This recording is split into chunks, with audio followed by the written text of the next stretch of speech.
Ladies and gentlemen, good morning. My name is João Baraneto. It's a great pleasure that we're starting this health forum, of course, in this online format. This is July the 27th, a Monday, and we're going to start at 11:10. Sorry about the delay. We're going to talk about telemedicine. I wish you everyone welcome. Everyone that is following us, and also other participants. The host is Dr. Claudio Lutemberg. He's the president of the Council for the Albert Einstein Hospital, and also the president of LIDE Saúde. After sharing this initial information, Dr. Claudio will conduct or lead the forum with Luis Fernando Furlan. And I'd like to thank everyone for your presentation. Today we have national, Brazilian, and international panelists. So we are working with simultaneous translation. We have two channels happening right now. If you want to go for English, select English channel. And if you want to listen to the original audio, just select Portuguese. Also, I'd like to apologize if there is any confusion with the languages. Technology is very good, but oftentimes we get overwhelmed by it, and Ghada and other two other participants will deliver their presentation in English. So we have Ghada Trobatas, she's the Vice President of Siemens Healthineers, Pedro Delgado, who's the head for Europe and Latin America for the Institute for Health and Care and Improvement, IHI, and the President for the Albert Einstein Association.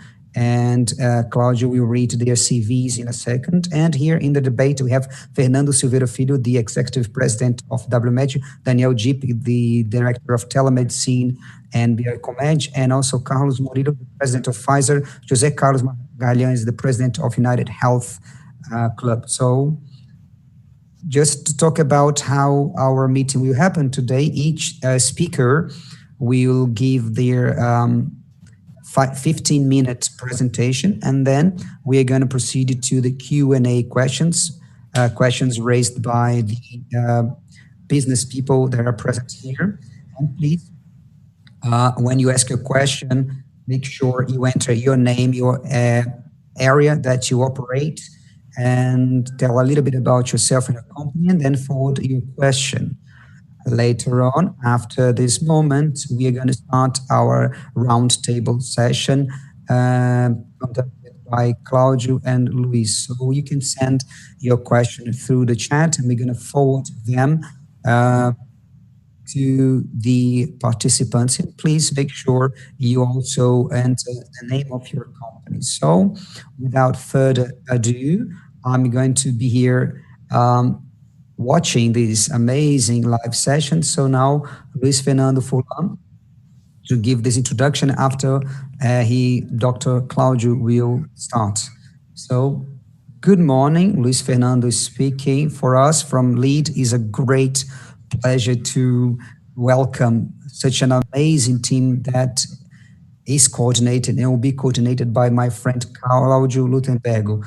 Telemedicine is a topic that has been gaining traction after especially the pandemic.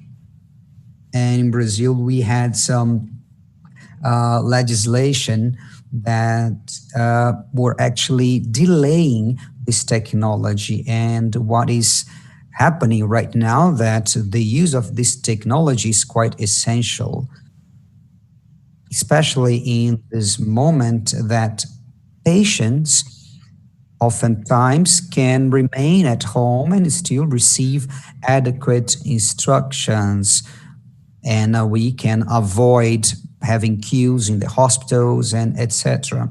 So it is quite timely that LIDE, through the president of LIDE Health, my vice chairman, is here. It's very rare to have a vice chairman that is better than the chairman, but that's the case of our organization. Maybe in Brasilia this is happening too, but I don't want to talk about politics right now. So I wish you enjoy this session. Definitely I'm going to learn a lot today. So now, Claudio Lutemberg, the floor is yours. Good morning, everyone. First of all, I'd like to thank Furlan for such a warm welcome. And also, I would like to highlight my pleasure to work together, and it's very interesting to see this consistent work that we all have been developing inside our company. I'd like to also mention the care that we have for Celia, Carol, and the entire Doria team that is providing this support so we can today talk about such a relevant topic, which is telemedicine or telehealth. So very soon, I will just give you a brief presentation about all the participants of today's session, but the topic is pressing, right? This is related to a change in practice. We are trying to rethink about access and everything that could represent an increase in terms of patient safety and also sustainability. Of course, we have invited three very important people. They are have a very important work in their areas, and we will be able to go even deeper in this discussion. And for me, I'm really proud to receive these people today, especially people that start to incorporate this telemedicine concept in Brazil. And because of time constraints, I would like to ask Carlos Murilo, who is the Pfizer president, to give his initial remarks, and later on we are going to start presenting today's participants. So, Carlos, please. Thank you very much, Claudio. Good morning, everyone. I'd like to thank you for the opportunity to be here and also to congratulate you for promoting this forum on telemedicine. As Dr. Fulan said, it once before was all about discussing these ideas, but now it's a very concrete topic during this epidemic. We as companies, we have to think about how we can facilitate and humanize this social distancing moment and isolation period. We have to find in the technologies available the solutions that will serve us really well in this moment. Here, as Pfizer, we are working to give these great advancements to the public. Right now, we have been focusing a lot on the development of the vaccine. We are in phase 3 of our trial session, and it's very promising. But we cannot only think about coronavirus. There are many other diseases that are impacting the lives of our patients, and we are very much concerned to continue with these treatments. A research has shown that more than 40% that live with cancer had an impact on their treatment because of the pandemic. And then I think to myself how much telemedicine could have helped these patients. We have just launched a campaign which is called Cancer Doesn't Go on Quarantine. It's important to continue with the diagnosis during the pandemic. I know it's important to use these tools, and as telemedicine can help a lot to avoid this interruption in the treatment and the healthcare. Thank you very much. Dr. Claudio, back to you. Thank you very much. We all know about your responsibility facing the moment that we are going through, especially the advancements that Pfizer is working on when it comes to finding the vaccine. So thank you very much for your presence today. First of all, the first person that is going to deliver her speech is Ghada Trobatas. He's speaking in English right now.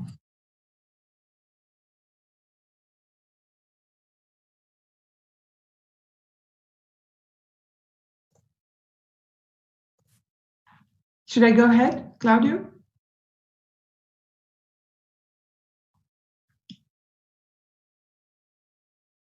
He's just presenting you in English, okay? Just 1 minute, Ghada. All right.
Ghada, the floor is yours. Thank you, Claudio, for this very kind introduction. I don't know if I deserve it. Thank you very much.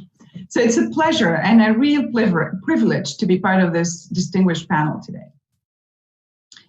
15 years ago, as I was getting my MBA, I took a health policy class where I had the opportunity to get exposure to the thinking of William Kissick, who in 1994 wrote a book called Medicine's Dilemmas: Infinite Needs versus Finite Resources.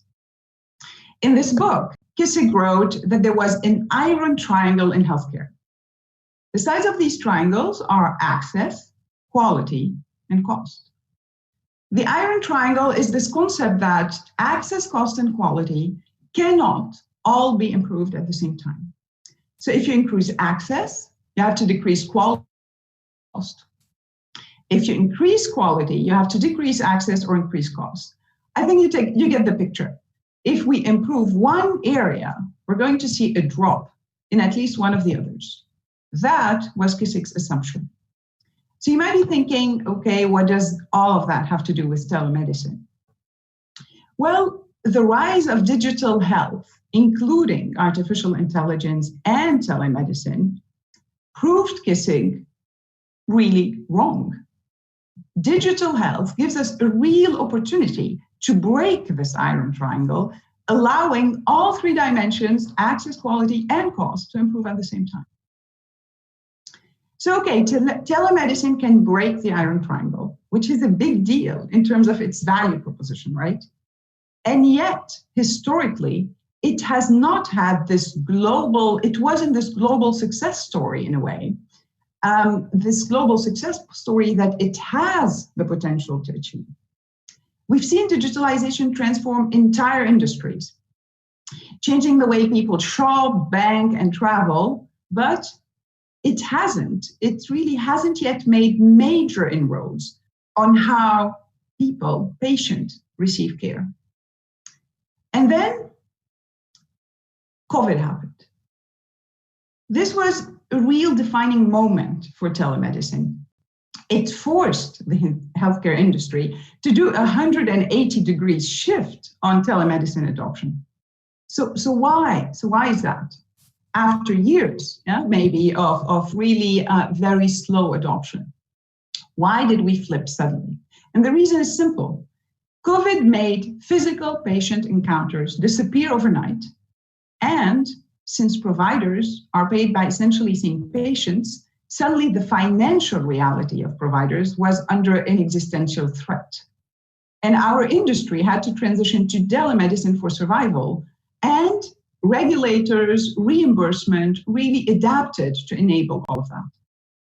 So this burning platform, it drove a completely different firepower, if I may say so, in terms of adoption than the simple curiosity that we had maybe before of early adopters of trying telemedicine as a care delivery innovation.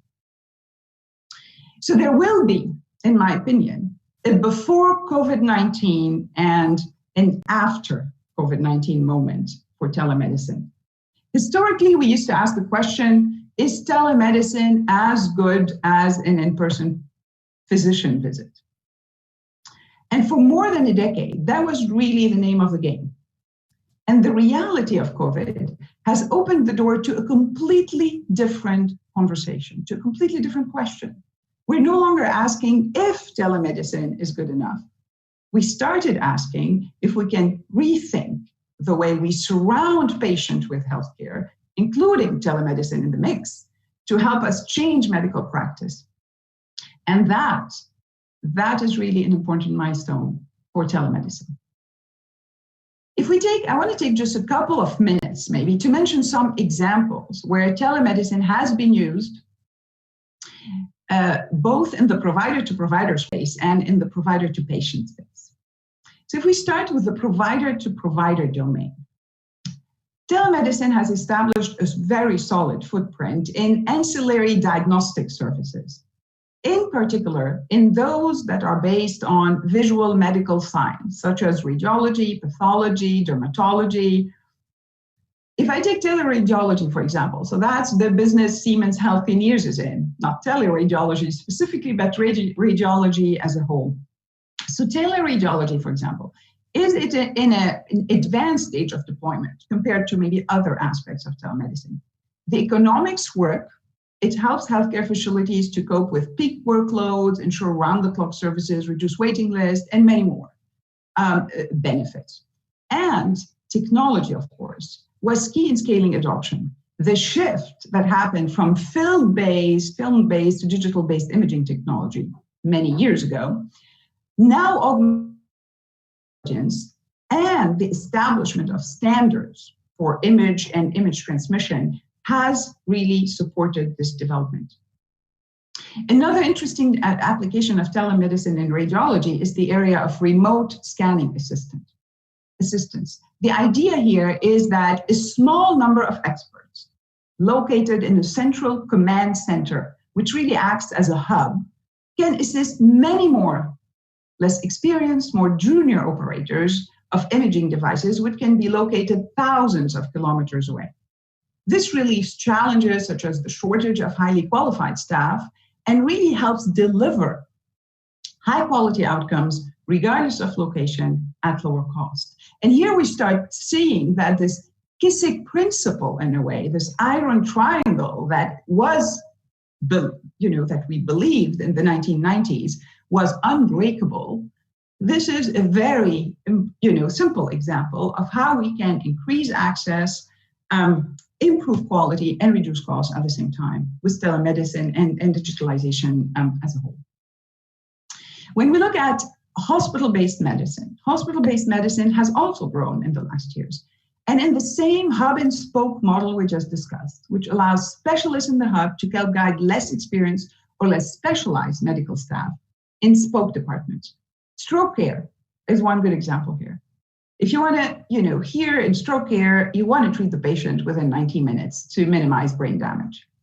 Telestroke services, they allow neurocritical care physicians to make diagnosis remotely in real time and then either order treatment or transfer the patient to a more specialized facility. Take surgery, tele-robotic surgery is another interesting and good example of hospital-based telemedicine.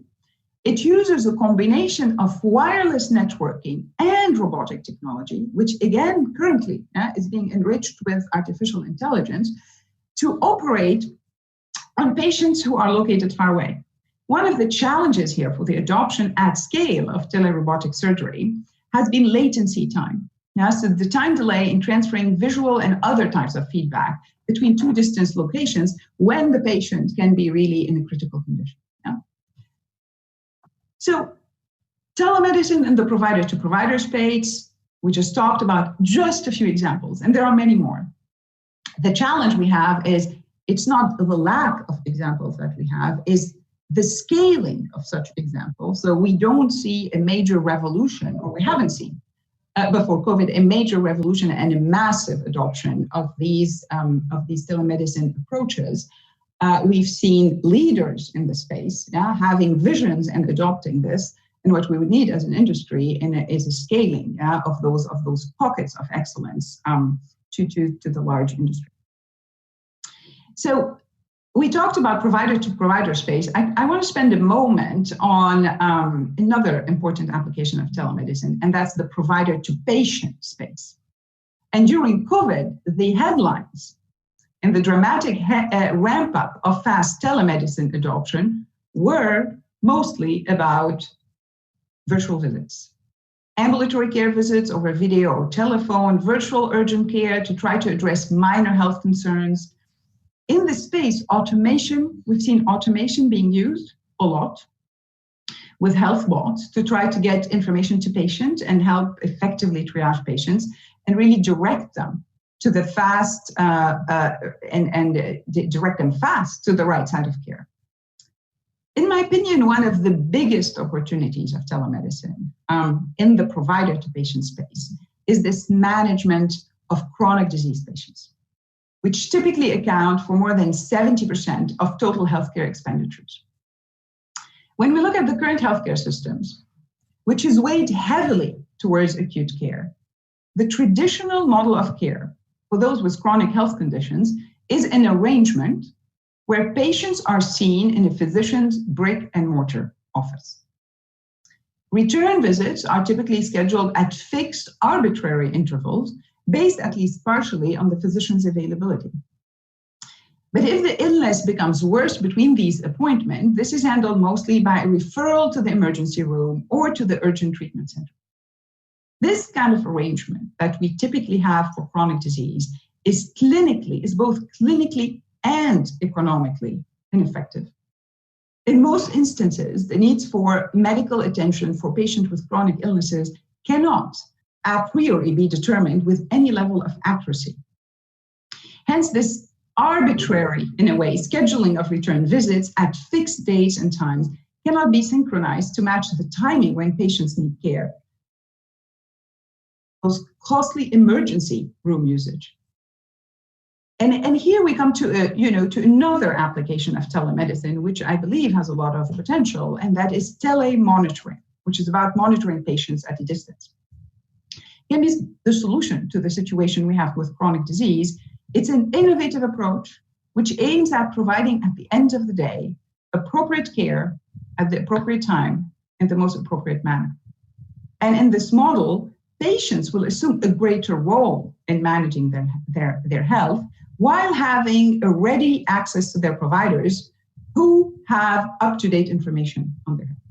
And of course, in this entire area of telemedicine, it is a collaboration it's a collaboration at the core in the industry between providers who are delivering care, patients who are receiving care and need to adopt new behaviors, but also be very engaged in this health journey.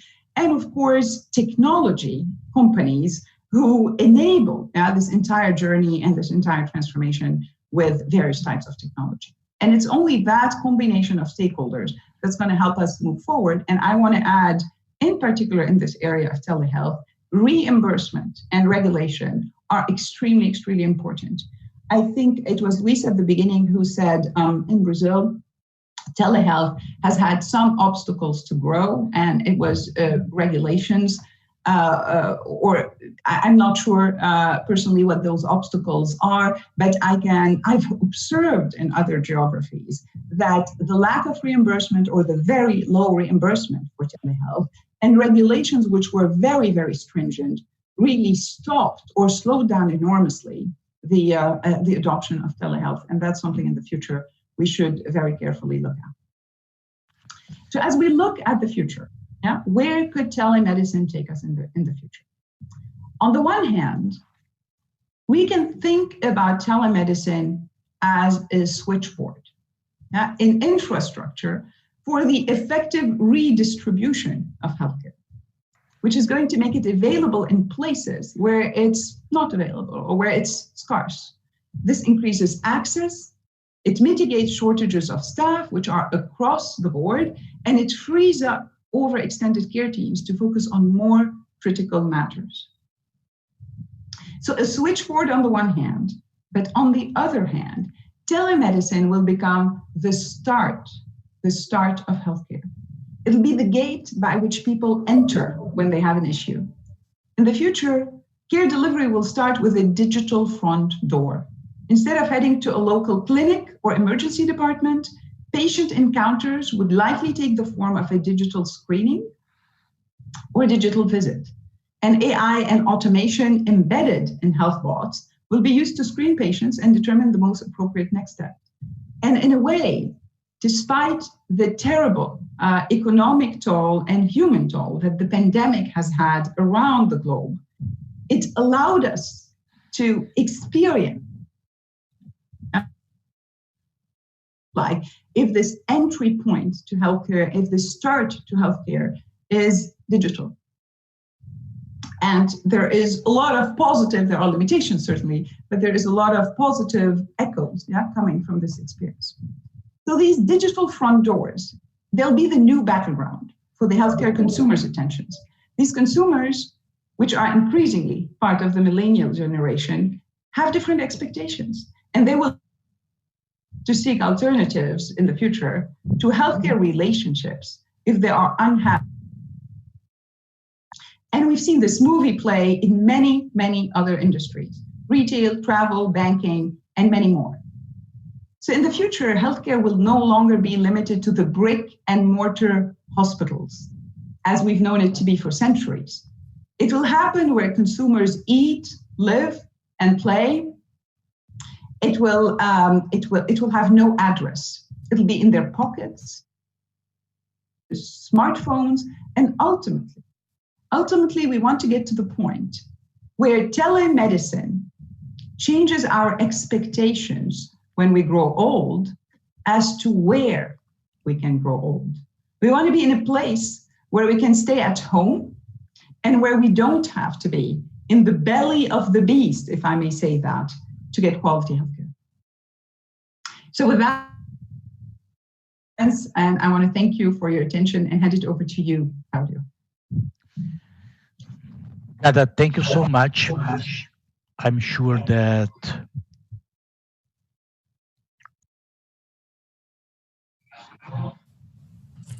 I can hear you. Okay, go ahead. Now English channel. He's speaking in English.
Just a piece of information for everyone here. If you are in the room here, if you want to listen to the original audio, you can select off in the interpreter, but when you speak, please select your own language so we can send that signal. So you don't need to translate the CV, otherwise you're gonna have problem with the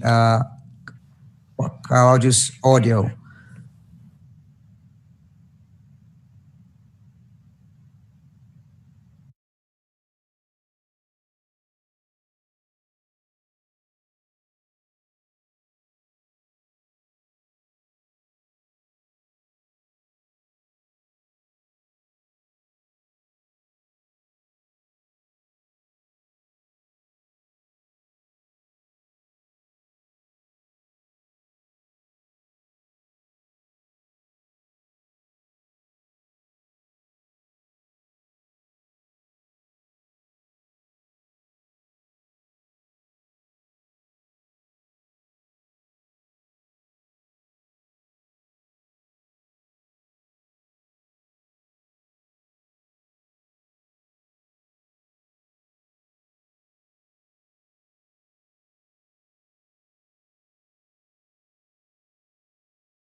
even waiting for us once they're there. So as we seek to scale up telehealth, we need to have the 6 dimensions of quality front and center as a framework to evaluate how we're doing. And equity, in our context, in Latin America, we do many things well. One we do not do well is equity. It's the most inequitable region in the world. So when we think about scaling up telehealth, we need to consider upfront digital poverty. So are we scaling up telehealth and leaving behind a large proportion of the population that may not have access to internet, for example? And then obviously other considerations that we need to sort of take into account. One is appropriateness, right? It may be that for some specialties, this is an impossibility, or clinically it doesn't make sense. And the other one are issues related to, say, privacy and information sharing and so on. And Brazil are in your own journey related to what in Europe is called GDPR. So these are some of the trends that we are seeing across the world. And I wanted to bring about a couple of quick stories and then tell you exactly what we're doing right now with many health systems across the world. This is Blockbuster and Netflix, right? Early days, the owners of Blockbuster, when they learned about Netflix, this online movie service, they kind of shrugged it off. I said, no, well, we have DVDs and we're doing very well. We're valued at 8.4 billion. Let them do what they do online. People will never stop coming to our stores because we provide a fantastic service and they'll continue renting DVDs. And the reality of what we've seen by being blind to an opportunity to move onto a trend that was evident for years is that they have essentially disappeared, and Netflix has gone the other way. So as you, as healthcare leaders, consider the future, I think we need to look at telemedicine as a thing that is here to stay, as a thing that we have to learn to grapple with, to manage, and to lead that transition into the future. And my sense is that in Brazil, it would be better if this is done collaboratively amongst the healthcare community so that you can shape the future for the world, initially for Brazil, then through your example for Latin America, and then for the world. In our case at IHI, we have been speaking to many health systems across the world, and for the current time, so let's just limit this to COVID times, we see an opportunity to build a comprehensive approach to deploy telehealth throughout the system to meet the distinct challenges of COVID. So these are the 4 primary drivers, just to illustrate. So one is to use telehealth to support the screening and triage of COVID and suspected COVID patients outside the hospital so that they don't clog up the institutions physically. Secondly, is to use telehealth to make it easier for the people that provide care to care within the healthcare facilities. Thirdly, to manage non-COVID patients, use telehealth to manage non-COVID patients. And fourthly, we could help people's mental health. We could use telehealth to address the epidemic of social isolation. And underneath each of these, of course, there's very concise ideas, right? So for the support of screening, you can use automated technologies to support screening and triage and avoid unnecessary interactions. And I won't read through all of them. These slides will be made available afterwards. But I wanted to leave you with part of our innovation cycle. We did this over 90 days. To make it very simple for people to navigate through the opportunities that you have right now. So let's not think about the scale up. That's probably 1, 2, 3, 5 years down the line. Right now, what can I do with telehealth in terms of sort of leveraging its power? Secondly, we are convening in the US for now. And again, this is part of my hope for Brazil, is that you are able to convene an expert roundtable similar to this through the Lucian Leap Institute, which is part of IHI. We are convening leaders of healthcare from the Brigham and Women's Hospital in Harvard to many others to help guide the identification and development of a set of action-oriented, patient and family-centered change ideas to ensure safe implementation of telehealth changes, okay? We're not focusing on coding or policy or technology issues. We're focusing on implementation. And this is an effort that's about to come conclusions, and we hope to be able to share, as we always do as a non-for-profit institute, our findings for free on our website. So they should come out within the next 4 to 6 weeks. Lastly, obviously, we continuously promote the use of continuous improvement as a method for life in general, but definitely for implementation in healthcare. And we know that every system is perfectly designed to get the results that it gets. So as you navigate your transition to more and better telehealth, as you navigate your transition from where you are to scaling up telehealth, you may wish to pick a framework for continuously improving and learning. Ours is a model for improvement. You start with a name. What are we trying to achieve? Then you agree on measures. How will we know that a change is an improvement? And then you see power. You put the power in the hands of those that know most, patients, staff, and so on, and you allow them to test. So they plan, they do this, they study, and they act in a very agile and nimble way. So as you think about your future, picking a method for continuously improving is an idea that we would highly encourage you to consider. And also this concept, Claudio was saying about my footballing. I try to kick the ball with both feet, right? So this concept of being ambidextrous. So both focus on the now. What do we need to focus on? How are we efficient? How can we be disciplined? How can we be clear on where we're going? And focus on the future that you're reinventing, that you're reimagining. So what's our long-term focus? How can we innovate? How can we adapt with agility? And when it comes to telehealth adaptations, when we come to scaling up telehealth, we think that the right-hand side of the slide has a lot to contribute to the thinking and doing of daily life organizationally. So this is the golf course in Mumbai, in India, and I'll finish with this.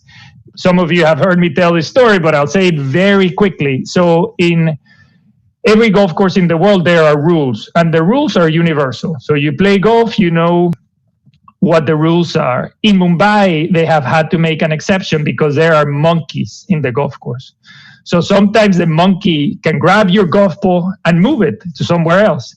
So the rule in Mumbai is you play where the monkey drops the ball. And COVID has moved the ball for many of us that had clear plans and perfect plans and so on. And the monkey moved the ball. So let's embrace the opportunity that the monkey is giving us to take telehealth to its next stage of development globally. And let's ensure that Brazil plays a leadership role in doing that. So Claudio, thank you. And Luis, thank you so much for having me. And I look forward to the questions and answers in a little while.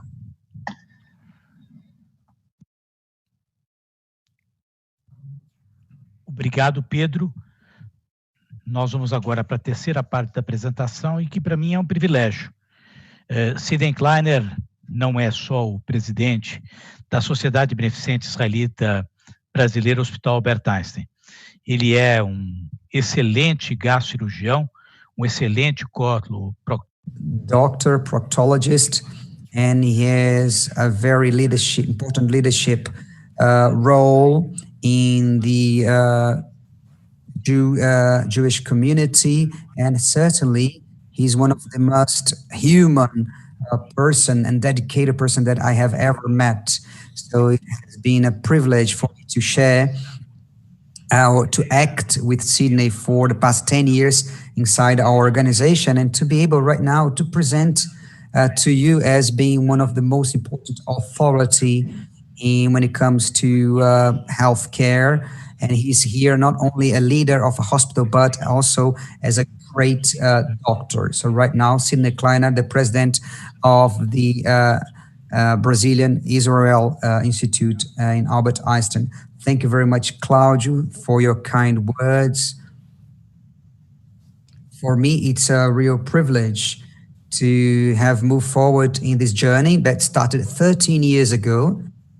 And it's really a pleasure to be on the same path that you are, because the true coaching session helps us to carry out this legacy. We have completed 63 years of our institute, and most of our initiatives, and I learned with you when you were the president, back then was to face the monkey that Pedro just mentioned as being a great opportunity. And it wasn't different for us inside Albert Einstein Hospital in face of the telemedicine. So we have a program there that started citing your father. I didn't have the privilege to meet him, but you used to quote him and you continue using telemedicine. It started in Einstein as being a doubt. Do we have to ask the doctor's professional number or not? And your father say, if you ask the person, you're going to have an answer. So we defined back then to start a program that just Ghada mentioned. She mentioned a stroke, and that program started providing this remote assistance using our image department to provide service to our ED that didn't have this professional that allowing it to save the different problems of the patients that faced stroke. So we are not doing this work right now during this pandemic, but also we have been doing this for a lot. But it's important to mention, like you can see in this image, that we have been before. We have faced this and we have improved. And it's not going to be different after this Spanish flu. The difference is that with telemedicine is something that we know. We used to work with it. And I use my own image when I present the returns of their exams that were done through telemedicine, how accurate they were. So we have to fulfill something that we adopted back in 2013, and we are very proud to have this strategic partnership with the IHI Institute, with the adoption of AAA to be something that we have to pursue. And telemedicine is an amazing tool, not for this triple aim, but also the quadruple aim, which is the care for our healthcare professionals. That was very important during this pandemic.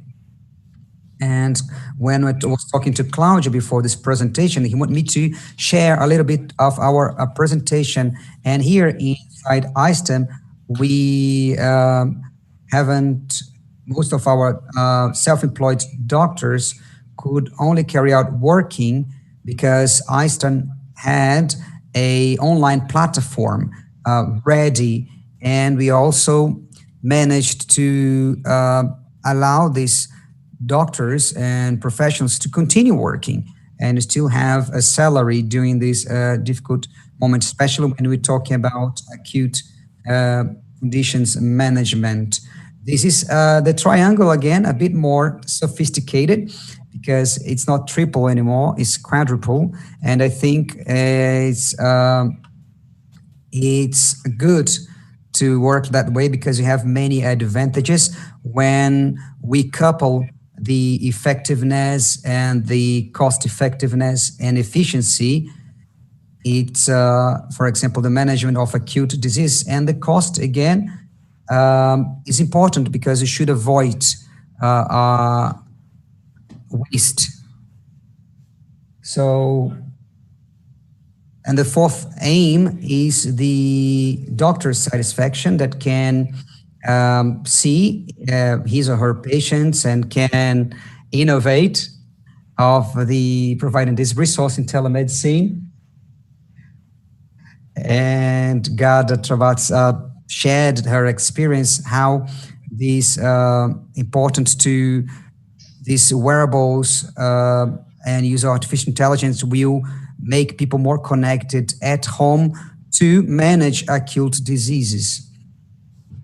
Then can be assessed by their providers even remotely. And for us, it's the same. We can talk to the patient and check the exams, provide opinions on certain images, all remotely. And this from the experience perspective, proved to be a positive result. In the beginning of the pandemic, we could see the growth of the cases here in the orange line, the possible COVID cases, and Pedro shared in P1, P2, P3, and P4 how telemedicine can act. And here is a practical example. In the beginning of the pandemic, we had a high number of cases that were possible COVID cases that were starting to use telemedicine to have their screening and prognosis done, but also the opportunity to keep track of that condition at home. And after that, we realized that the red line increased more.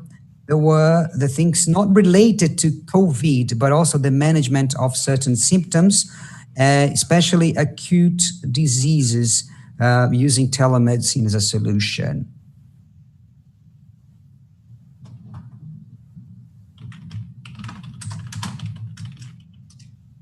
So this graph shows quite well the role of telemedicine that you can see in the comfort of your home. You don't have to leave your house, and especially with the characteristics that we can have. This is the virtual map with the places that we served, and also the possibility to have the access and using the contracts. And maybe there has been a prejudice in the beginning that the council and the representative societies would, have some doubts when it comes to its adoption, and pandemic proved the opposite. So here we have the individual reports on the comparative productivity, and also it's more assertive through the telemedicine because it becomes more democratic, the entire process. And this is the role of the representative society to ensure quality, and also the patient to be able to talk about their own experience inside our sector. We can see here the score is very high, and this is the excellence rate to solve some cases, and we have some really positive feedback. And also we can also see which is the adoption of protocols in the same way that we want to have face-to-face protocols. This is the index non-conformity in protocols in the use of antibiotics.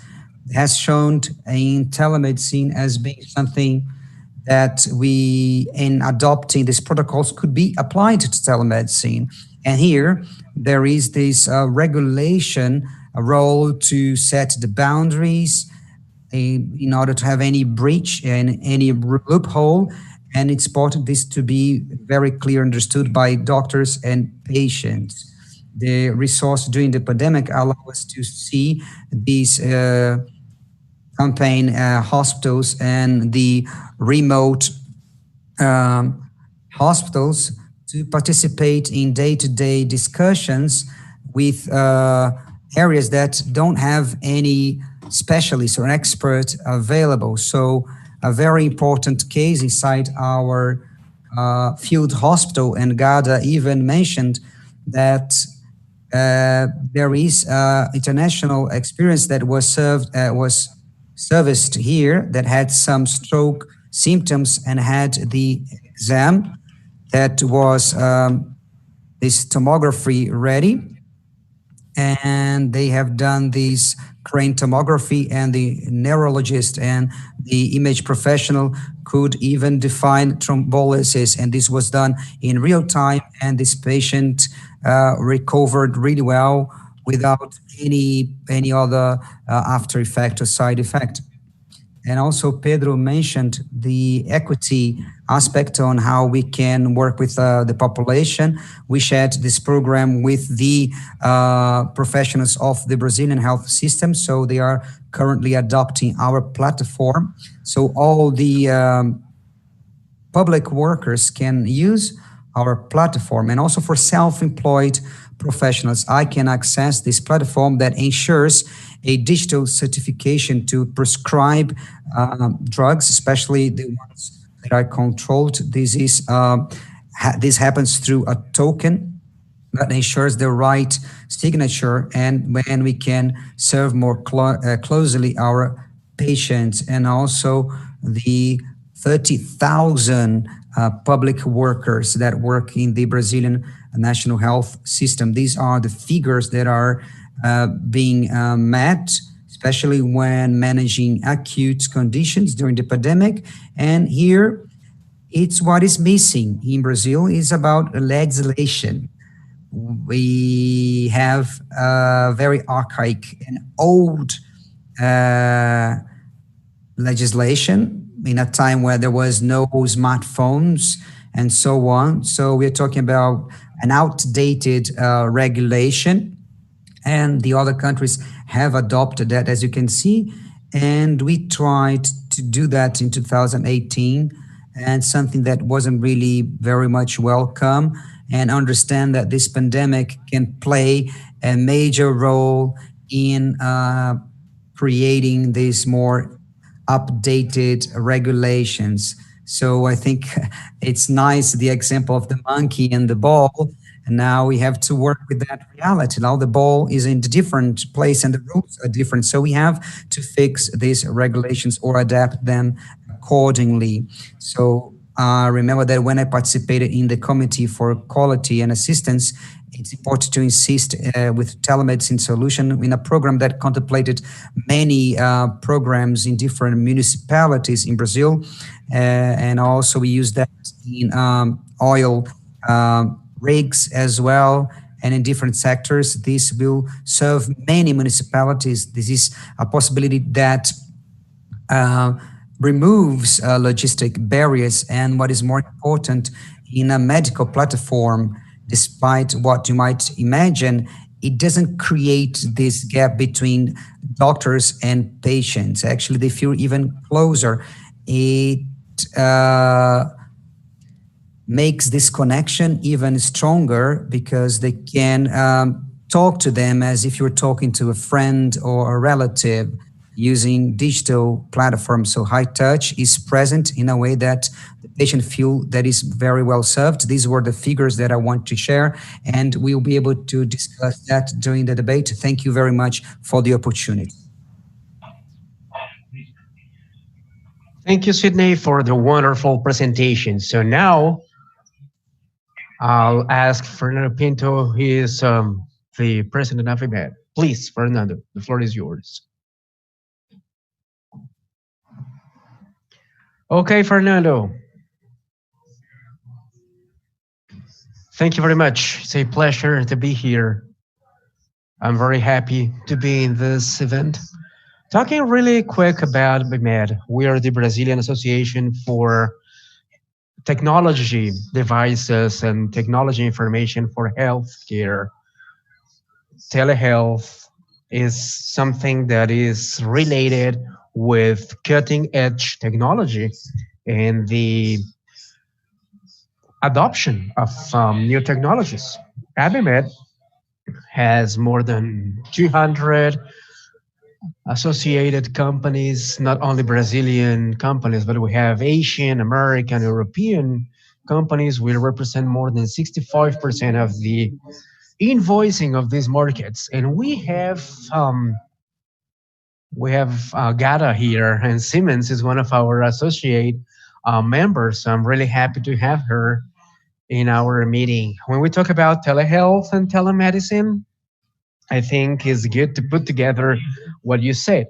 Ghada talked about the reimbursement, for example. That's something that is very important. So reimbursement shouldn't be a barrier to grow.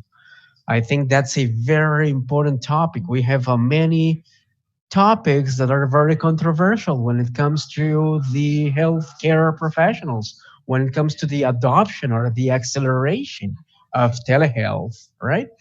And Sidney, maybe you can talk a little bit about, in recent times, the communication systems are good, but infrastructure is an issue here in Brazil. I'd like to hear from you about that, Ghada and Sidney. Okay, and now Vania Machado, she's the CEO of Ache. Please, Vania, what do you think?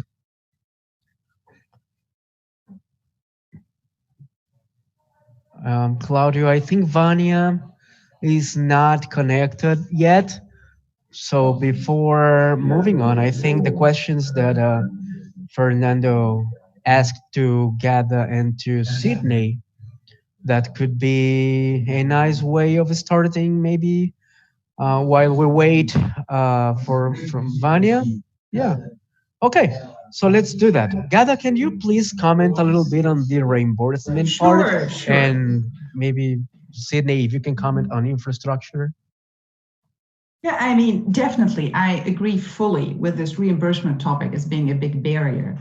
If we look, for example, at the US as an example, telehealth, the technology for telehealth has no obstacle for adoption, right? So one of the key obstacles for adoption has been reimbursement on the one hand, and maybe the willingness of patients and providers, to change the way they do things. But just on the point of reimbursement, telehealth was reimbursed in the US as an example market at a fraction of what an in-person visit is reimbursed for, right? So in this current context, in particular in a fee-for-service environment, right, where we get paid based on the volume of things we do, well, there is no financial incentive for the health system to drive virtual care, right? So at the end of the day, during COVID, what happened during COVID, immediately or very quickly, the regulators switched to a parity reimbursement. So you got for virtual care exactly the same thing that you got for in-person care, and suddenly this entire thing picked up. And now one of the big fears, right, of healthcare providers is that after the crisis passes, that regulators and payers take a step back and come back to this, to this relatively low reimbursement of virtual visits. The other very interesting aspects is when we think about telehealth as sort of a switchboard for redistribution of capacity, of healthcare capacity availability. Again, an example from the US, which is quite interesting. Physicians can only operate within their states. It's the situation if you are delivering in-person visit, but it's also the situation if you are delivering virtual visits, right? And during COVID, this barrier was dropped down and it allowed, again, the redistribution of capacity around the world. So there are these aspects.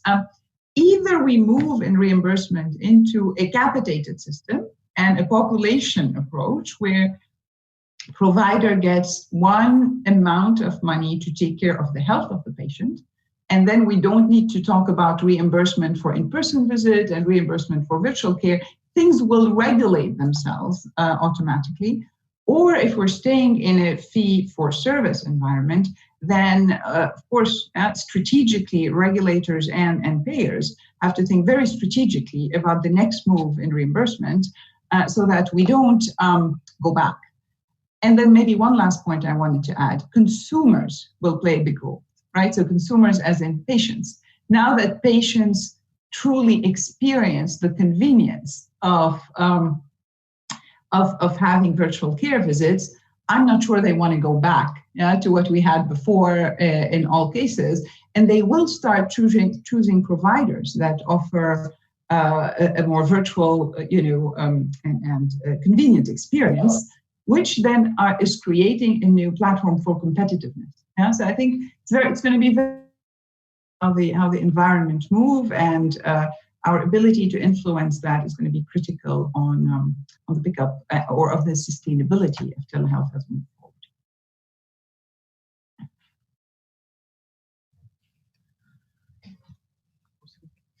Wonderful. Sidney, can you comment on infrastructure? Yeah. Okay, sure. What we see here in Brazil is that more than 80% of the cities, they have some sort of coverage from bandwidth or cell phones. 95% of the population in Brazil, they have access to a cell phone. It's not an accident that Eduardo Cordioli, our telehealth director, he is in an indigenous tribe in the north of the Amazon rainforest. He's there, and we are with a tribe. We want to help 120 cities from the north, and some of them were from the Chavantes tribe. And we are there working with telehealth where the access is so complicated. But that's not something that it could be considered as a new reality, maybe in the country. That's something that we need to wait. And the concentration of our population is a different one here in Brazil. So we need to get there to these people with maybe simpler platforms. Communication should be, of course, improved, but the communication is not a limit anymore in the community. Fernando, can I comment? When we talk about reimbursement, we need to think a scenario of regulatory rigidity, right? And we see that regulators are very rigid today here in the country. And I think the compensation part is not something that we need to revisit because of the pandemic. It's something that we need to revisit since decades, right? We do not recognize the competences, we do not recognize the skills, we are not good at reimbursing doctors. And we have a corporate view that is very short, it's very short term, right? I think the a world that has no frontiers, a borderless world, will you know will destroy this protectionism that we're seeing here in the country.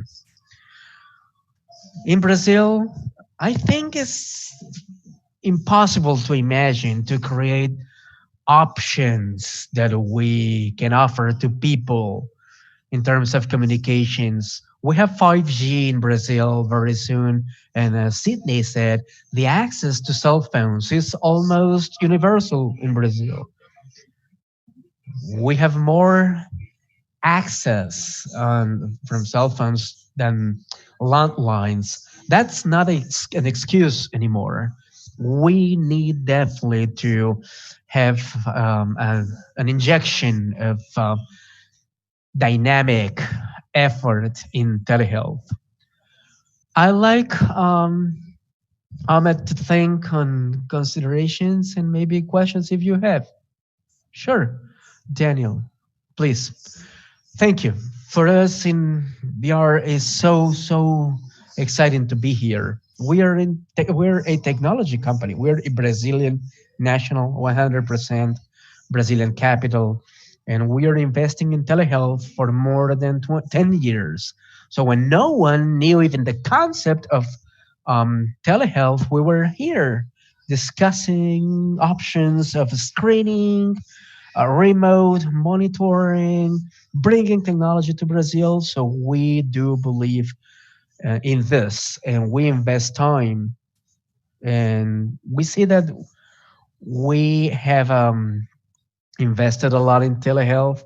With COVID, we see that we had a burst in terms of technology, and maybe technology is not a barrier, maybe some people say, but we have some shortcomings yet.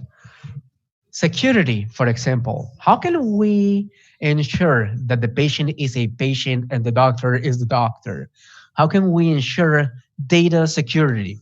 That telehealth requires a better interaction between systems, between medical records, and how to monitor everything. That's a problem, right? In a country this size. Okay. Pedro, maybe you can comment on what Danielle said, that it's an important thing, security.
Okay, so let's just talk about the data protection bill, the Data Protection Act that will be in force really soon. Maybe that's a little bit more to that talks about other areas, but I think we need to consider that. Dr. Magalhães, you are my friend. You are the CEO of National Health Group. Any question maybe that you would like to ask, Jose Carlos? Hi there, everyone. Well, United Health Group Brazil is a company that has a PMO, which is a mill, and we have a hospital network, 9 hospitals that we offer beds for other insurers different than our company. This moment is a very important one, so I may share what we have gone through in these 4 months.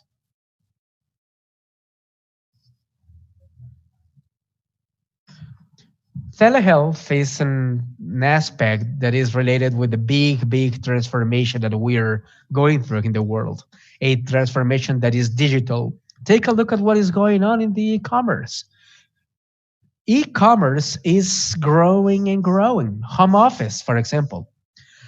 On March the 15th, nobody in the company was home office. Today, everybody's home office. So the company is working the same way. How come? With no plans to do so. Telehealth is not a different thing. Telehealth is an interesting thing because these crisis times maybe are those times where we need to be more creative and more innovative. In February, we had a solution that was really good. We keep using it, which is what we use in the Einstein hospital. we had like 15 15 patients per day. With the pandemic, we needed a solution. And the solution that we had was very small, 15 people per day. That's maybe not too much, right? In 60 days, we had to create a solution to offer our services for 3 million people. Today, if you are a client of a mill, which is our PMO, our HPO, our healthcare provider, right? Now you have a hotline that you can call, and you have an app in your cell phone that you can use. So from 15 people, now we are doing 2,000 appointments, medical appointments per day.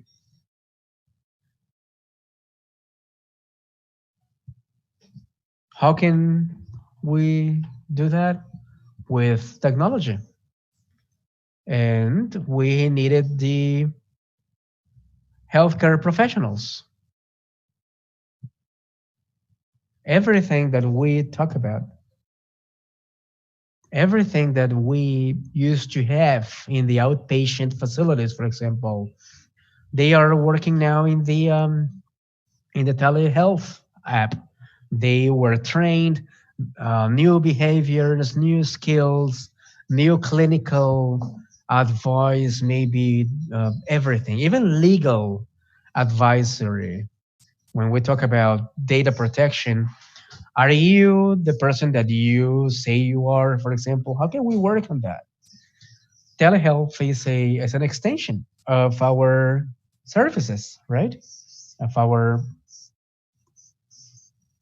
services that we do in the regular pre-pandemic life. Telehealth improves the health status of people, and we definitely need to work on providing a safe environment. In telehealth, we have 2% of referrals.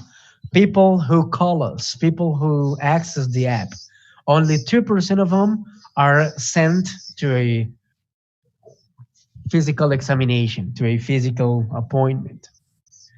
Before, that number was like 10%. So if we have someone who really needs emergency care, he will get that. So I think we are doing fine. What's the limit? Maybe that's my question. Maybe this question is for Ghada, maybe, because I believe she is closer to the new boundaries of technology. What's the limit? What's the new frontier? Ghada talked about telehealth, not only telemedicine. I think it's better, right? Because when we hear telemedicine, we think on an appointment that is online. But it's not only an appointment through the screen, it's about the health care, right? Yes. I'm sorry, my question was a little bit long. Don't you worry, your questions are relevant. Okay, Ghada, can you comment a little bit on that, maybe? About this view ultimately of a company like that, what they can do. Right, so ultimately, and we are very far from this globally, but ultimately, we want to create a system of wellness for people to keep them healthy, centered around them, right? At the end of the day, we want to keep people healthy, intervene when it's necessary, intervene with the lowest acuity first, and then triage them and get them to the right site of care when needed. So, in my view, that is the ultimate goal, right? If I look back at the various versions of the triangles that we've seen, this population health, right, keeping people healthy and centering healthcare around them, would be what I would say if I were to look, in the future, would be the North Star.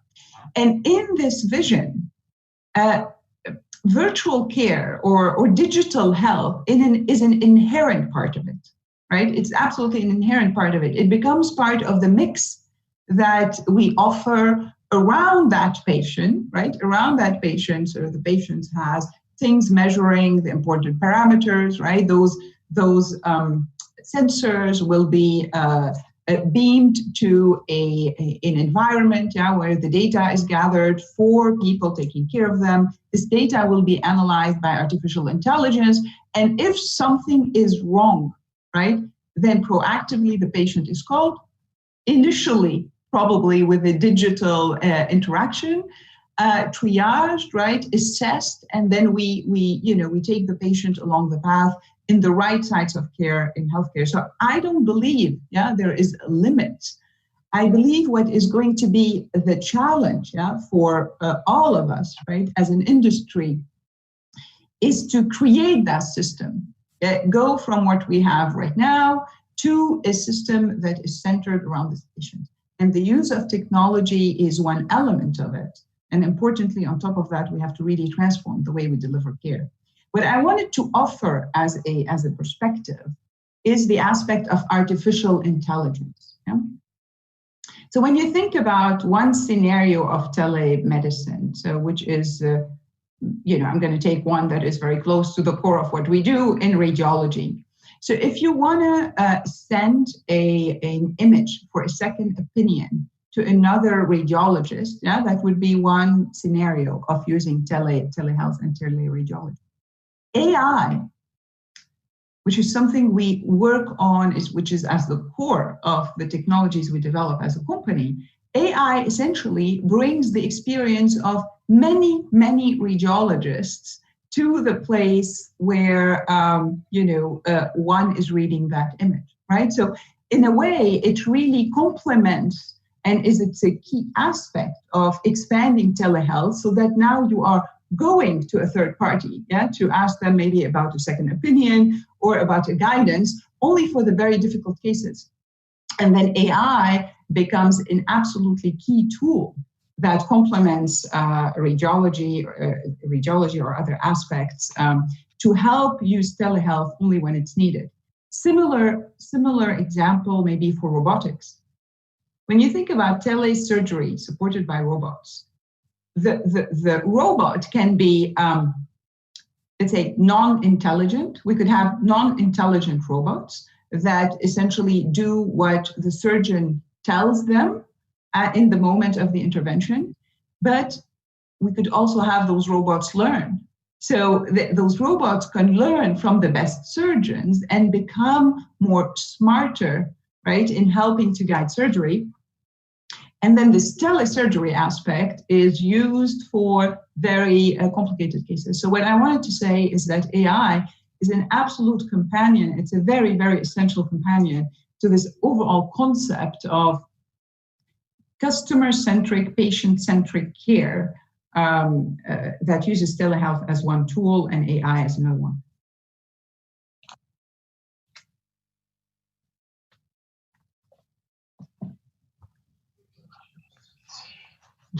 That was fantastic.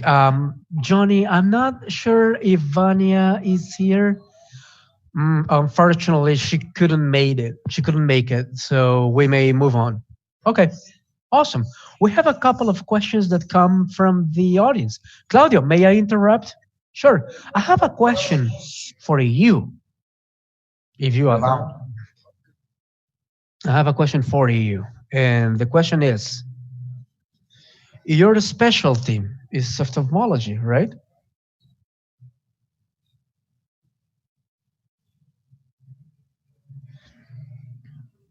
You need some, you need a lot of infrastructure, a lot of equipment, a lot of detail. Telehealth is something that is very distant from the ophthalmologists. That's a question that SLOG director asks to you. Okay, maybe we need to understand the progress of telemedicine together with the progress of technology. We know that many of the things that we had in front of the patient was just to collect data, today we have devices that are able to help you with image, with signs, with symptoms through metrics. We may have, for example, oxygen saturation devices, um, heartbeat, respiratory frequency with facial recognition with a cell phone. You can do that today. So in ophthalmology, the most important thing is, of course, the eyeglasses prescription. That's the main cause of blindness in our case.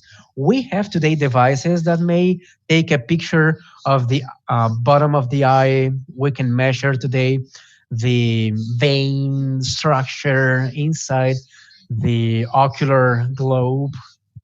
Those things are available today, and we can have a better assessment. All right. I had the opportunity to talk to Sidney Klajner in Porto Alegre, a city here in Brazil, like 2 years ago. We had a very, very nice study. It was an assessment. We did a collective assessment for people, poor people in Porto Alegre, and that was done remotely. We know that we can prescribe eyeglasses formulas remotely today. Of course, technology is moving forward, is getting better and better, but definitely telehealth is something that we can take benefits. That's fantastic. I want to tell the story. I had my consultation with you when I had a stain, a blood clot in my eye, and I took a picture of my eye, and he got me some drops, eye drops, and I was good 3 days after. So you are good, I can tell. Yeah, I can do that too, but I cannot tell. Yeah, because Dr. Sidney, he's a proctologist. So no pictures, please, of your assessments, remote assessments. Okay, Sidney, let me ask you something then. My dear friend, I have a dear friend, a lawyer, that is asking me here. Uh, the medicine schools are really expensive in the country. It's really, really expensive. So, Brazil, we have less doctors than we should. Maybe with telehealth and telemedicine, maybe we can have like initiative, maybe trying to reduce the costs of the school of medicine, maybe promoting the access of young people to study medicine, maybe using telemedicine approach. Yeah, I think the answer is in your question. When you say, for example, then how much is to how much it cost to educate a student is 6 years of a career with training, with hospitals, with lots of materials, lots of textbooks, a lot of things, and that's expensive. We had that challenge. We have a university here in Albert Einstein Hospital. We do not have profits with our university. We are working at the break-even level. We don't want to generate profit or revenue about it. All right. We are offering what it costs. So the partnership with the private sector is important. 20% of our students they have a scholarship. We have partnerships helping these young fellows, so they donate so they can study, and we have more people studying, people that otherwise couldn't make it. All right, we have some investments from the private sector to you know to graduate more and more doctors, and that's something that we are doing here. Thank you. Carlos, do you have any other question maybe to ask? Yeah, maybe hearing the comments, I have a quick question. Here in Pfizer in Brazil, very recently, we had a benefit for our employees with to use telehealth with the Einstein Hospital, and we were the first country, I guess, in the world that offered that to our employees here in Brazil. And that means that the country is ready to move in that direction because Pfizer is not doing that or I mean, we were the first country to do so. Now we have other countries offering telemedicine.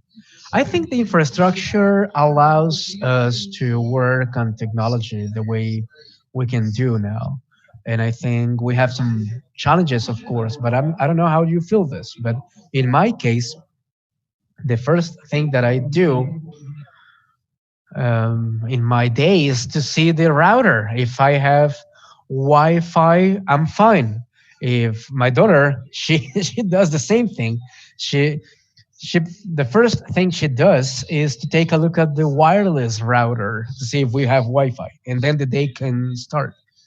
We need Wi-Fi all the time. We need access, and I mean, this is just to say that we have virtual meetings all the time. Our sales reps, they are having virtual presentations, but sometimes the Wi-Fi, sometimes the infrastructure is not the best, and then we have problems. So we definitely need better infrastructure.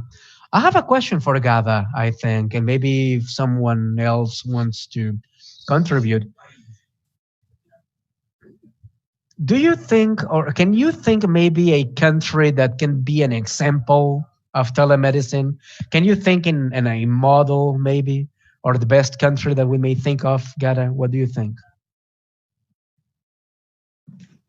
That is an interesting question. So, interestingly, I would say one of the Nordics countries or China. They are different in the approaches they take for telemedicine, and maybe let me explain. Yeah, the Nordics countries, the Nordics European countries, so Finland, Sweden, Norway, have started the path as an entire country, yeah, to digital health many years ago.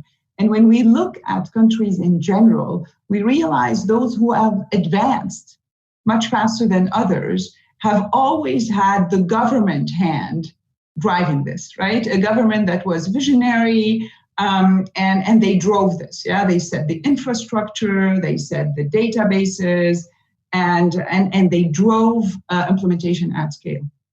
So I would say the Nordics, yeah, for a government-driven approach to telehealth, and now you will be surprised, and China for a privately driven approach to telehealth. So in China, you have large companies, large private companies. Tencent is one of them. So it's a very, very large company that owns, among other things, the various social media platforms. So WeChat, which is a combination of a lot of our social media platform, is owned by this company. And they started realizing, these big companies, that they have a platform where they're getting a lot of people in for traffic, right? So for various things, for chats, for payments, for e-commerce, etc. And they started wanting to leverage those platforms to essentially offer health services. And they had the same challenges than many other countries. Reimbursement was not there. And this entire thing, the scale at which they were offering the healthcare services or the telehealth services was enormous compared to any other country, even before COVID, driven, of course, by the scale of the population in China. And the approach they took is rather a learning approach, because they wanted, for specific conditions, to develop AI, yeah, so that most of the encounter between the company and the patient is AI-driven, right? And towards the end, someone would intervene. Yeah. So initially, they offered their services, I think, at low cost, if at any cost, and use the scaling of adoption to have the AI algorithms learn. And now with COVID, it was an enormous pickup of this. And what's interesting, they call this the internet hospitals, is some of these companies, they're trying to want to go from online to offsite, right? So typically, when we think about, let's say, the rest of the world, you have a brick and mortar infrastructure, and from that brick and mortar infrastructure, you start wanting to create digital front doors, yeah, and telehealth belong to this. And these companies, private companies, yeah, now has gathered so much platform power that they're thinking they want to start operate as the switchboard. In China, I think something to consider is there is no good, a general physicians, right? So you don't have primary care, or primary care is very, very limited in China. So they are playing the role of primary care and the role of this switchboard. When you come to me and you have some ailment, then I can triage you with AI primarily, and then send you to a network of hospitals that I might own as a company, or to a network of public hospitals. So two very, very different models, and let's say the platform power of such companies doesn't exist in that magnitude in other countries. Now you might have noticed also Facebook is trying to get into an area of delivering healthcare remotely. And these companies, Facebook and others, are starting to do pilots in the areas of chronic disease, right? Because in chronic disease, virtual care, you want to really see what's going on with that patient. And again, here AI plays a big role. So if the patient chats go in a certain direction, probably with AI you can analyze that this patient is depressed, and and take action from this. So that's what I would say.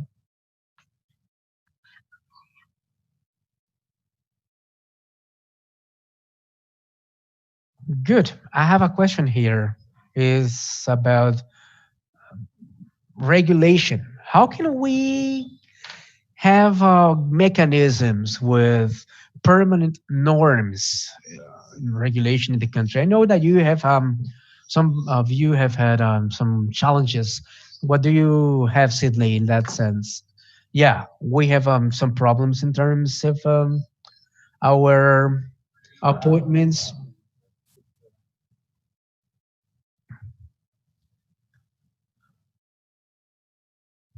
Our regulation here in the country is not an utopia anymore. We have international companies that are here. I think the healthcare providers, they are using new platforms. I think we had some excellent examples here. Carlos and maybe Daniel, everybody. When we started our projects here in Einstein Hospital, we saw that 91% of the people visiting the ER, we were able to avoid that. 91% of reduction of people in the emergency room, right? Because they were not emergencies. So that's fantastic. I think telemedicine is something that we need to consider. It's different when you consider the presential or the physical examination and the online examination. We need to discuss that. This security, definitely, that's a challenge. That's something that should be discussed with the regulatory agencies. The consent form, for example, we need to be really careful when it comes to that to avoid, confidentiality gaps or something. Confidentiality, security, and the professional credentials. That would be fantastic. For them, can I use this last two questions to wrap up? You have something else to say? Yeah, it's really quick. I heard from Ghada about what China is doing with WeChat. I have a question. Do we have an experience of new unexpected players, maybe? Because WeChat for me is an unexpected player, but they have a base of millions and millions and millions of users. Do we have experience from other countries where new players, maybe unexpected players, companies that are not healthcare companies, that are competing with healthcare companies? What do you think, Ghada? In telehealth?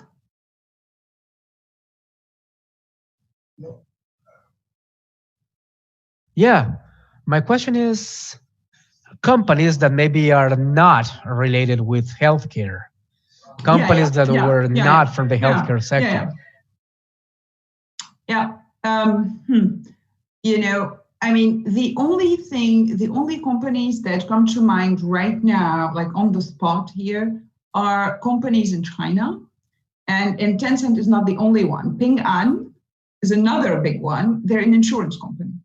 Yeah? They're an insurance company and a financial services company. And they realized, if I have the insurance, I might as well get into virtual primary care. And if I get into virtual primary care at a scale, and with the platform they have, they can start controlling a little bit the traffic of patients to specific hospitals. So those are big tech companies that I know of, and there is one more, that doesn't come to mind right now. So there are 3 big tech companies in China that are doing that. The question to me is big tech, let's say the international American-based big tech companies, are they also planning to do something like that? Yeah. So if you think about Amazon, they have announced, I think now it's 2 years ago, the creation of their health venture. We haven't heard much of it since then. Of course, their core competency is distribution, right? So what are they going to do in healthcare? They have at least plans. Those plans are not very visible. They have plans. You look at Google, right? So Google wants right now to organize healthcare information. That's their, the vision of their CEO, the CEO of Google Health. Their thinking is that they want to offer a Google-like experience on top of the EHRs, the electronic medical records, which, as we know, are quite complex in terms of utilization. If you look at Microsoft, right, where are they going? I think that the things that come to mind for me are, what are the plans, the concrete plans of the big tech companies, the global big tech companies in the space? And I think this would be the closest thing that comes to mind right now.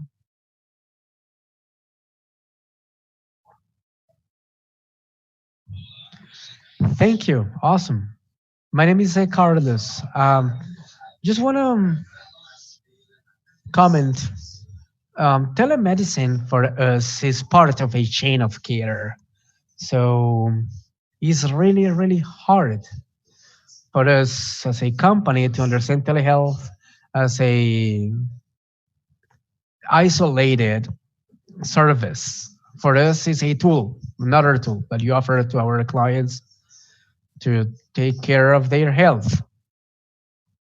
I think we need to be really careful with solutions that are an envelope. Only telehealth is not a solution. Telehealth is part of the solution, right? Yes. United Health, for example, as far as I know, they started as a telehealth company, then moved to the healthcare sector. So maybe we may have a threat from Dr. Google.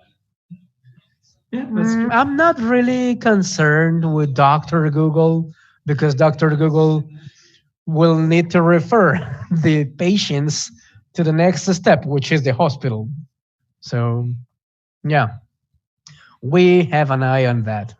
I don't want to be the next blockbuster, the Apple. So yeah, we are paying attention, but I think what these companies, what is preventing these companies from moving into this sector?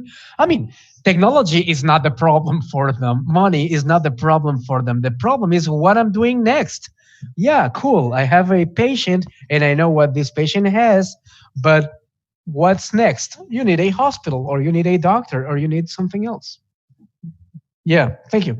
Forlan, can I summarize a little bit, maybe putting together the last two questions that we have here? What you said. We live here in a healthcare system that is known as a very expensive system. Patients are not satisfied. Quality is low, is poor in terms of security, in terms of everything. We have lots of things to do. Our clients are not satisfied. We have a huge challenge. Our population is getting older and older. The expectancy of life is growing. We have new technology that is coming. We have new treatments, new solutions, but they also bring costs. We know that we need to revisit the full healthcare system and we need to revisit compensation and reimbursement. Okay? That said, COVID has brought the opportunity of accelerating things, and we can do this in a rhythm that we may um, fulfill the needs of the population that we work with. We have some questions here. Telemedicine will bring results in the future, but when, Ghada was talking about the important achievements of telemedicine. Remember Japan. Japan is using telemedicine in the 90s, and Japan is a set of islands. And we have an experience that is very well succeed, right? A successful experience. Sidney talked about United States in 96. Angola, you know, is better than what we are doing here. COVID is is an opportunity for Brazil. If we're late, we are behind the schedule. We have some rudimentary comprehension of in terms of affordability, right? So we need to change this. We have many products that can be used, right, in telemedicine. Ghada brought a beautiful overview in the interaction B2C, for example. We need to report that universally in the world we have an economic crisis, but in Brazil we will have a very very hard scenario. We will have less employment. We will have less people going to the hospitals. We will have the private hospitals. Public hospitals will be overcrowded, right? And that's a problem. We're facing hard times, and even telemedicine in this will be a very helpful tool. Ricardo Nicolucci is asking us a question about the compensation rationale. Distance, for example, scalability, maybe. Doctors, they don't get money because they don't get money because of the appointments. It's getting money because of the procedures, right? That's not 100% true, but his view is correct. In the care context, we doctors, and somehow we are rooting for patients to get sick so we can get more money, and that's a problem of the system. We are paid if the patient is really sick, is in a bad shape. We are not getting paid because of prevention. We are not getting paid because of the coordination of health. We are not being paid because of the wellness of our patient. Sidney Klajner said that the mature systems are those that faced the COVID pandemic because they were integrated before the pandemic. We are used to put value to the hospitals the way they are organized physically, But what about the online platforms? What about the outpatient platforms? We need to work on that. The good hospitals of the future will be the good digital hospitals. We need to bring tools to to do a better transition. We need definitely to bring technology and digital world to the real world. And people are happy when they use digital platforms. 70% of people who experience a telemedicine interaction, they will go back again to do that. So we have opportunities. We have room for growth here. Okay. I would like to say thank you for the brilliant presentation from Ghada. I think the view that she brought to our attention and how the different possibilities for telemedicine can work, and maybe just want to say that telediagnostics is fantastic. That's something remarkable. Think on the second opinions. Think on how appointments can get closer, not only when it comes to diagnosis, but when it comes to intervention. I mean, with Sydney, we had the possibility of seeing platforms where patients were undergoing surgery remotely. That's amazing. So that's a huge opportunity we have in Ghada brought that in a very clear and brilliant form. I would like to say thank you to Pedro Delgado. He's really bad when it comes to playing soccer, but he's good when it comes to security and quality for the healthcare industry. He's drawing our attention to the opportunities that telehealth is offering to improve the assistential care, the primary care, to have a better entrance door. All right. And Sidney Klajner, he was fantastic when it comes to the experience that our country has. I'm humble, but I think he's humble too. But we need no humble to say that the Einstein is the best thing we have in the country when it comes to innovation, and the obsession that I have with quality is something remarkable. And I think the telemedicine project of Einstein is fantastic, and they have more than 2 million people that are using telemedicine in their hospital. Fernando, thank you very much for your intervention in Abimed. Daniel Depp, telemedicine director in an area that is fantastic from BR Comed. Carlos Murillo from Pfizer, and Carlos Magalhães, CEO of HAG. Thank you very much for being here. We have worked together for so long, always together, but we are not. We're together on this. All right.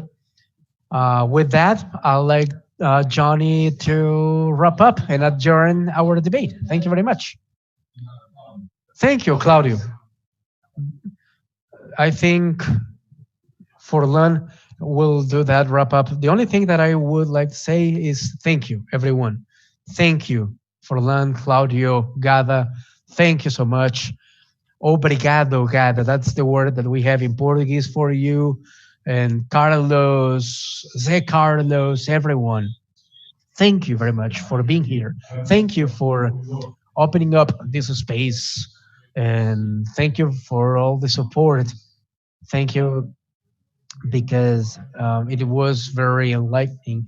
Albert Einstein, Siemens, Beneficência Portuguesa, Romed, Pfizer, Erevine. Thank you very much to your companies, because we know how busy you are. And to all the audience, thank you very much. I hope this conversation gave you more tools and more value to your knowledge. Forlan, please, you can wrap up the event. Okay, thank you, Johnny. Just want to say that our event today was fantastic, and I learned a lot. I hope that everybody in the room got the same feeling. Claudio Lottenberg, thank you so much. Thank you.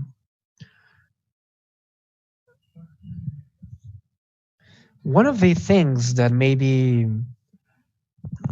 is really clear for me is how the Albert Einstein Hospital is training the doctors from our public healthcare system.